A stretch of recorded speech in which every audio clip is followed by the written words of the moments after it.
This black boy had had a strenuous day at work, but when he noticed an old lady walk into the crowded bus, he quickly offered her a seat without giving it too much thought. But then she handed him a shocking note that affected his life. As 23-year-old Marcus got to the bus stop after a day's hard work juggling between being a machine operator and a cleaner in a production factory, he saw the bus and jumped right on it. He was lucky to spot a free seat as the buses were always crowded in the evening. He was exhausted. His whole body ached, and his toxic boss had unloaded his frustration and anger on him as usual. He had been up since 5 a.m. and had hardly had any time to sit down. As he settled into his seat, no one looked or paid him any mind. Everyone was focused on their phones or their own issues. Marcus leaned back and began to think. He knew he could not keep up with such labor for long. He would only burn out. As he was deep in thought, the bus slowed down to pick up a passenger, and an old woman stepped on. She looked so frail, and her steps were unsteady. She moved slowly from the door into the bus, and when she saw that all the seats were occupied, she rested her body on the window pane. She clearly wasn't comfortable, but she had no choice. No one would be kind enough to give her a seat. After all, in this city, everyone looked after no one but themselves. She just wished the bus would be faster so she could get to her destination quickly. As the bus moved, she winced as her waist and knees started aching. Marcus looked up and noticed the old woman's struggle. He felt compassion immediately for her and called out to her. "Hello, ma'am," he said kindly. "You can have my seat." The old woman was shocked at first. She never believed there could be someone in this city who could be so kind and considerate. She smiled at him and limped slowly to his seat. Marcus helped her sit down while he stood for the rest of the journey. 3 minutes later, Marcus reached his bus stop and called to the driver to slow down. As he alighted the bus, the old woman's frail hands grabbed his jacket. He turned to her in surprise, and then he felt her fingers crawl into his pocket. She put a note into the pocket, and there was no time to inquire what the note was about as the other passengers were already pushing him. Marcus stepped off the bus, and immediately it zoomed off. It all felt surreal. Why would she put a note in his pocket? Maybe it was a thank you note, he thought. So Marcus put his hand in his pocket and pulled out the note. What he saw scribbled on the note made his mouth hang open. Written on one side of the note was a street address, and the other part was 5 numbers written like a code. Together, it read, 5, Queen Street, code 88687. This sure was confusing for Marcus. He tried to understand, but it didn't make any sense. What was this? After thinking for some time, he folded the paper up, put it in his pocket, and headed home. He really needed his rest more than anything else. Once home, Marcus took a quick bath and tried to rest. But try as he did, he couldn't bring himself to sleep. He was still thinking about the old woman in the note. It was clearly an address, but could the address be a trap? Somehow, he couldn't sleep that night. He tossed and turned, thinking about what to do. The next day, Marcus boarded the bus with the hope of seeing the old woman and asking her about the note. But there was no sign of the old woman that morning. He hoped to see her in the evening after work, but there was still no sign of her.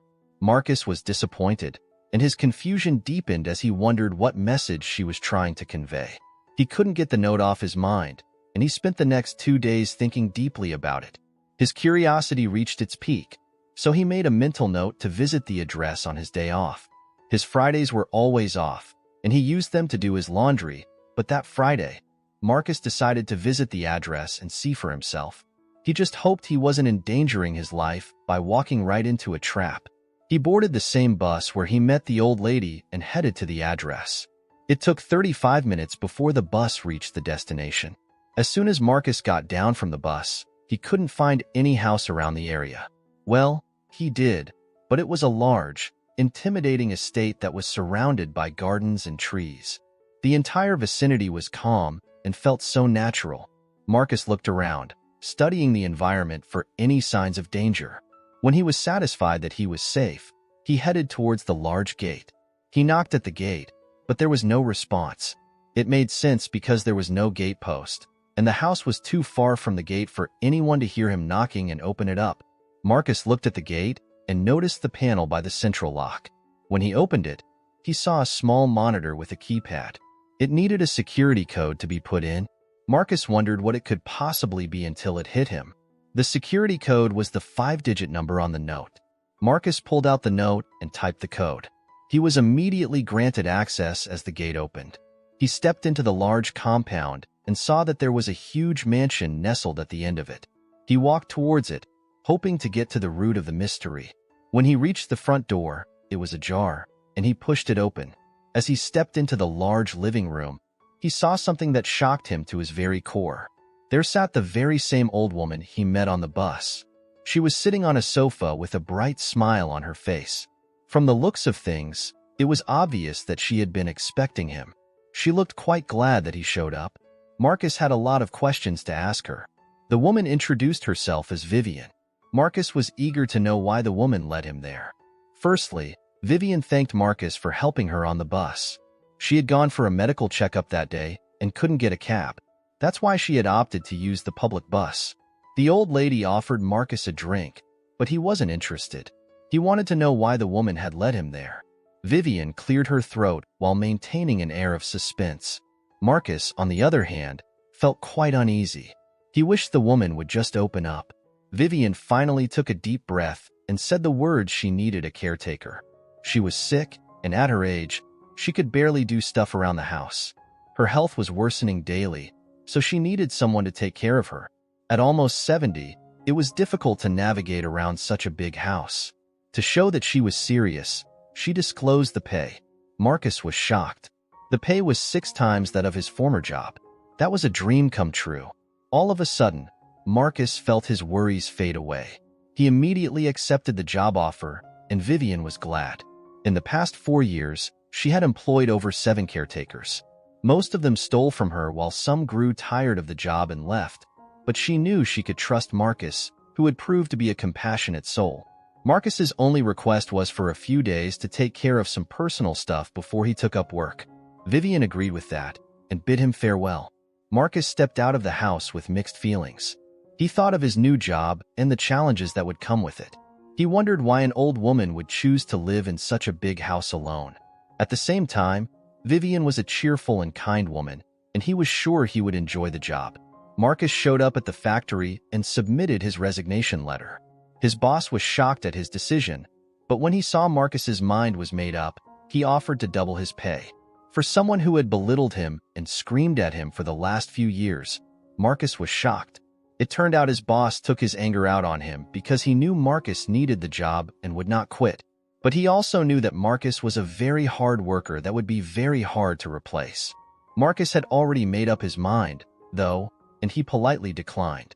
After 2 days, Marcus started work at Vivian's house. His job wasn't tasking. All he had to do was make Vivian breakfast and ensure she took her medication. He also readied her bathwater, did the laundry, and cleaned around the house. After working for the day, he would grab a drink and watch his favorite show on television. By then, Vivian would be asleep for hours. When she woke up, they would often sit down and talk. Vivian was a storyteller, and she entertained Marcus with tales of the past. Marcus loved to listen to her because of her profound wisdom. They would speak for hours, and then he would make dinner for her. He ensured that everything was in order before he decided he was done for the day. Marcus grew a strong emotional attachment to Vivian, and her home became like his second home. He began to view taking care of Vivian not as his job, but as a responsibility. Vivian loved Scotch eggs, and he would make them every morning for her. He did everything else she needed, never complained, and was always polite and kind. As the days passed, Vivian became weaker. She could barely move 10 paces, and her breath quickened so much that it seemed like her heart would fail. Marcus was always there by her side to help her out. He would read newspapers to her, and they watched some operas on television. One early morning, as he stepped into the sitting room with a couple of pastries he had bought for Vivian's surprise, he saw something shocking. Vivian was struggling to breathe, and it was a very scary thing to see. In deep panic, he grabbed the phone and dialed emergency services. After 15 minutes, an ambulance arrived, and they rushed Vivian to the hospital. She was placed on 4 fluids, and the doctors recommended some drugs for her. Marcus was glad that he had come earlier that morning. What a stroke of luck! He was fidgeting as he stood by Vivian's side. He held her hand and prayed for her survival. 20 minutes later, Vivian woke up. She looked up to Marcus and smiled. She thanked him for being there for her. Marcus just claimed that he was doing his job, but he knew it was more than that. Vivian was discharged that evening, and they took a cab home. When they arrived, Marcus prepared scrambled eggs and served her. When she was done with her meal, he led her to her room and watched her snuggle into her thick duvet. It was late, and Vivian bid him good night, but Marcus didn't make plans to leave. The morning incident still traumatized him because he knew if he had come just 20 minutes later, Vivian would have passed on. So he didn't want to leave anything to chance any longer. There were 3 spare bedrooms, and he planned to sleep in one of them. Vivian thanked him again for everything, but reminded him that it was late and he needed to go back home. But Marcus insisted that he would sleep over, so he bid her good night and headed to one of the bedrooms.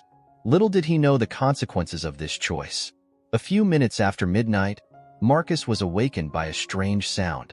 He got up and checked on Vivian, but the old lady was sleeping soundly.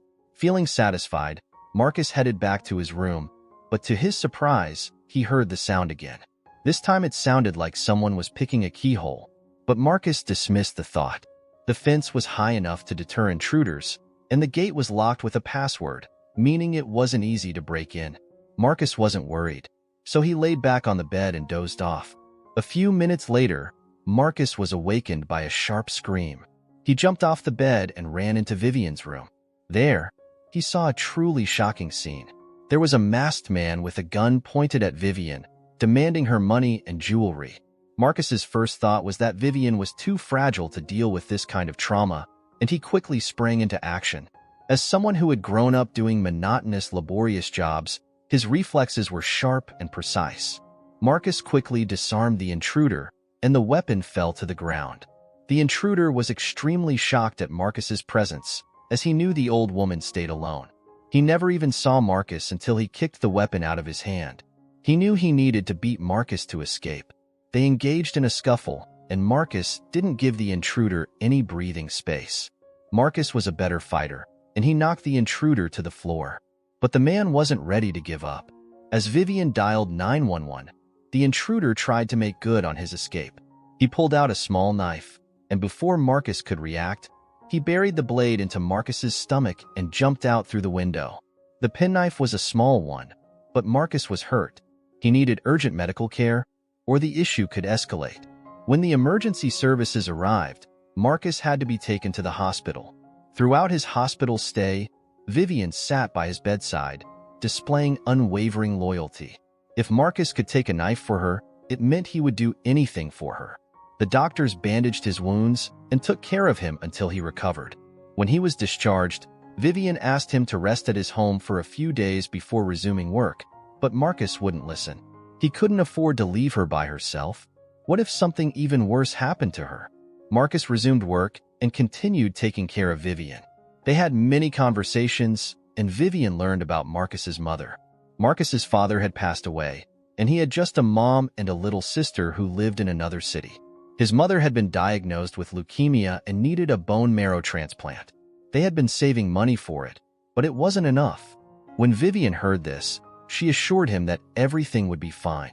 He was young, and he had a promising future, so he shouldn't be worried.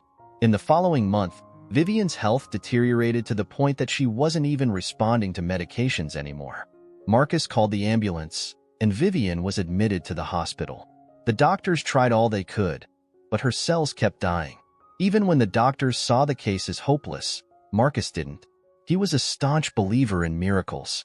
He couldn't afford to lose Vivian, as they had built an unbreakable bond. He begged her to fight for her life and kept holding her hands, urging her to stay strong. As Vivian lay on the hospital bed, too weak to move her body, she reflected on her life with deep gratitude. Marcus was one of the best people to exist in her life in recent years. She was glad that the universe gave her this gift during her last moments.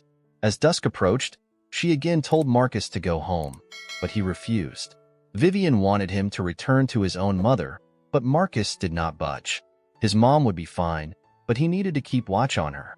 Marcus stayed with her all night, listening to her voice, which by now was barely above a whisper. She kept thanking Marcus for everything until she fell silent a few hours before dawn. At that same time, the monitor stopped beeping. Marcus screamed as he didn't want to believe what was happening. When the doctor stepped in, he begged him to resuscitate Vivian, but the doctor merely confirmed her passing at 4:20. While her body was prepared for burial, Marcus couldn't believe what had happened. He fell into a bout of shock and remained still for a few moments. His benefactor had died.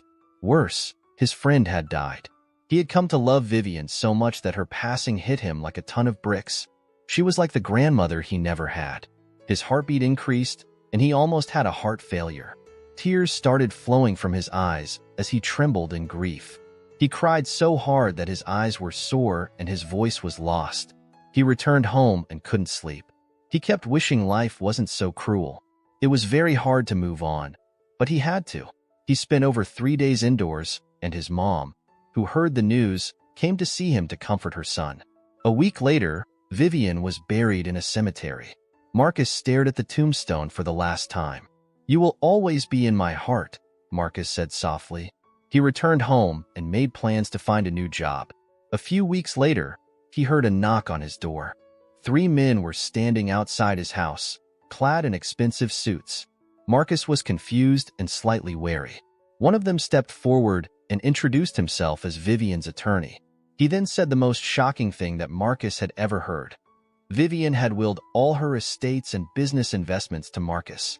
Marcus was in deep shock and waved it off as a joke. The attorney handed a document to him, and Marcus went through the pages. As he did, his mouth hung open in shock. Vivian was a millionaire with shares in top companies. She had single-handedly grown her business to wealth back when she was just 30 years old. She was very wealthy, and she started buying estates. She channeled all her energy into business, and she never got married. When she was 40, she started up a foundation for kids and also had a few charity homes on her payroll. A few weeks ago, after Marcus saved her life from the intruder, she informed her attorney to pass her wealth down to Marcus when she died. Marcus was now a millionaire. Marcus was touched and honored to be blessed by Vivian just because he took care of her well. Now that Marcus was a millionaire, he could afford his mom's surgery. Marcus truly wouldn't have received such a massive reward if he hadn't offered his seat some months ago. His kindness and compassion had earned him a lifetime of riches. Have you ever given up your seat for someone in need? Share your stories in the comments. We hope you enjoyed the story. Turn on your notification button to enjoy more videos.